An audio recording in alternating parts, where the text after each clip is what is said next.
Halo Gen Z, milenial, dan Sobat Cuan dimanapun kalian berada.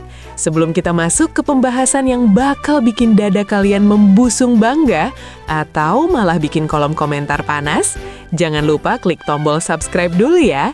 Nyalakan loncengnya biar gak ketinggalan update ekonomi yang daging semua isinya. Udah? Oke, let's go! Ada kabar gila yang baru aja mendarat di meja redaksi. Bulan Februari ini, Badan Pusat Statistik atau BPS baru aja ngerilis data ekonomi Indonesia full year 2025. Hasilnya, Indonesia resmi jadi juara 1 pertumbuhan ekonomi di antara negara G20. Yes, kalian nggak salah dengar. Kita ngalahin China, kita ngalahin Korea Selatan, bahkan Amerika. Apalagi negara-negara Eropa yang lagi masuk angin. Pertanyaannya, ini beneran atau cuma angka di atas kertas? Simak ulasan lengkapnya sampai habis, karena kita bakal bongkar kenapa data ini valid, kenapa netizen yang nyinyir mungkin perlu minum air putih dulu, dan apa artinya buat dompet kita. Oke, pertama, mari kita bedah faktanya biar gak dibilang hoax. Secara kumulatif, ekonomi Indonesia sepanjang tahun 2025 tumbuh sebesar 5,11%. Data ini dirilis resmi oleh BPS pada tanggal 5 Februari 2026. 1. Pertumbuhan ekonomi RI 2025 tembus 5,11% year on year. 2. China cuma tumbuh 5%. Arab Saudi dan AS di bawah kita. Korea Selatan jauh di bawah, kisaran 1% sampai 2%-an. Jadi secara teknis, di antara geng elit ekonomi dunia, G20, mesin ekonomi kita lah yang paling ngebut tahun kemarin. China yang biasanya jadi raja jalanan ekonomi global, kali ini harus minggir dikit, kasih jalan buat Garuda.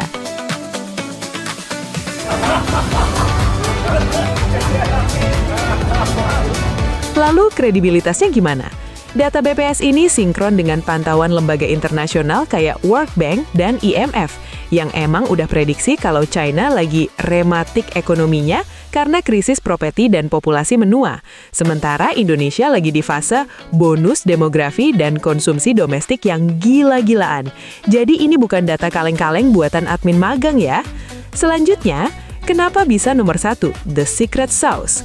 Buat yang bingung, kok bisa? Perasaan gue cari kerja susah, harga sembako naik. Tenang, mari kita bedah alasannya secara tajam tapi santai. Pertama, kita jago kandam yang kuat. Ekonomi Indonesia itu unik, 50% lebih putaran uang kita datang dari konsumsi rumah tangga. Artinya apa? Hobi kita yang suka nongkrong, belanja di e-commerce, nonton konser, dan jajan seblak itulah yang nyelamatin negara ini. Saat dunia luar lagi perang dagang, kita tetap asik belanja di dalam negeri. Kedua, hilirisasi mulai cuan. Kebijakan melarang ekspor barang mentah dan maksa bikin pabrik di sini mulai kerasa dampaknya di 2025 ini. Investasi masuk, pabrik jalan, ekspor kita bukan lagi tanah air, tapi barang jadi. Dan yang ketiga, China lagi sakit. Bukan kita yang tiba-tiba jadi Superman, tapi saingan terberat kita, China, lagi sakit. Mereka lagi pusing sama utang properti dan pabrik yang kelebihan produksi. Jadi ketika mereka melambat ke 5,0%, kita yang stabil di 5,11% otomatis nyalip di tikungan. Pertumbuhan ekonomi sepanjang tahun 2025 mencapai 5,11%. Ekonomi Indonesia telah mencatat kinerja yang impresif sepanjang 2025. Dan hal ini pun membuat ekonomi Indonesia menjadi salah satu yang tertinggi di antara negara-negara maju, termasuk di G20, mengalahkan berbagai negara adidaya seperti China, Arab Saudi, hingga Uni Eropa. Nah, sekarang kita masuk ke bagian seru nih. Pasti di kolom komentar nanti ada yang bilang, halah, pertumbuhan ekonomi tinggi tapi rakyat tetap susah, makan tuh angka 5%. Sini, kumpul dulu, Besti. Mari kita luruskan logika ini dengan sedikit kasih sayang. 1. Makan tuh angka, benar, kita nggak bisa makan angka persenan. Tapi kalau angka ini minus, kayak waktu pandemi 2020, yang kamu makan bukan nasi, tapi surat PHK. Pertumbuhan 5% itu artinya pabrik masih ngebul, mall masih buka, dan ojol masih dapat orderan. Bersyukur dikit lah, woy. 2. Cuma untungin orang kaya. Ada benarnya, ketimpangan itu isu nyata. Tapi bayangin kalau kita kayak negara G20 lain yang pertumbuhannya 0% atau resesi, minus. Itu artinya gaji dipotong, lowongan kerja tutup total. Jadi pertumbuhan 5,11% ini adalah bantal pengaman biar kita nggak jatuh miskin massal kayak negara yang lagi krisis. Ketiga, bohong data pemerintah. Bro, investor asing itu matanya kayak elang. Kalau data BPS bohong, mereka udah cabut duluan. Dan rupiah bakal nyungsep ke Rp20.000. Buktinya apa? Rupiah stabil, IHSG atau saham ijo. Uang nggak bisa bohong, beda sama janji mantan. Dan yang penting, optimisme. Apa artinya buat kita?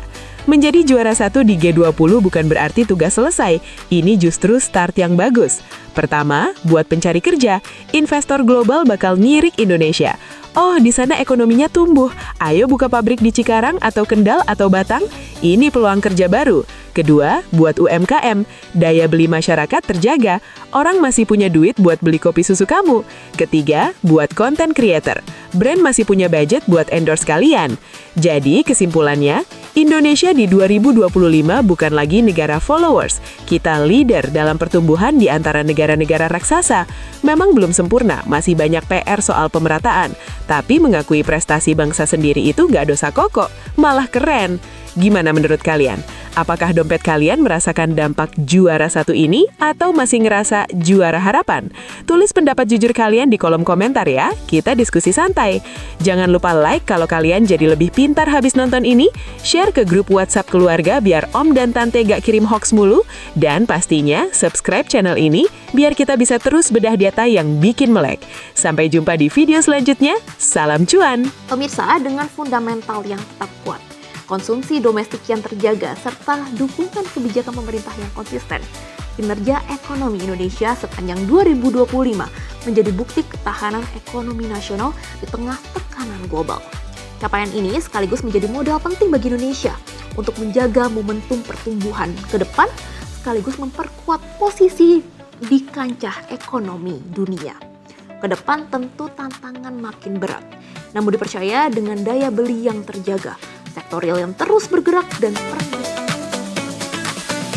Pertanyaannya, apakah momentum pertumbuhan ini akan terus terjaga? Sesaat lagi saya akan segera kembali pemirsa untuk mengupas potret terkini ekonomi Indonesia bersama para narasumber kunci, ekonom Badan Komunikasi Pemerintah,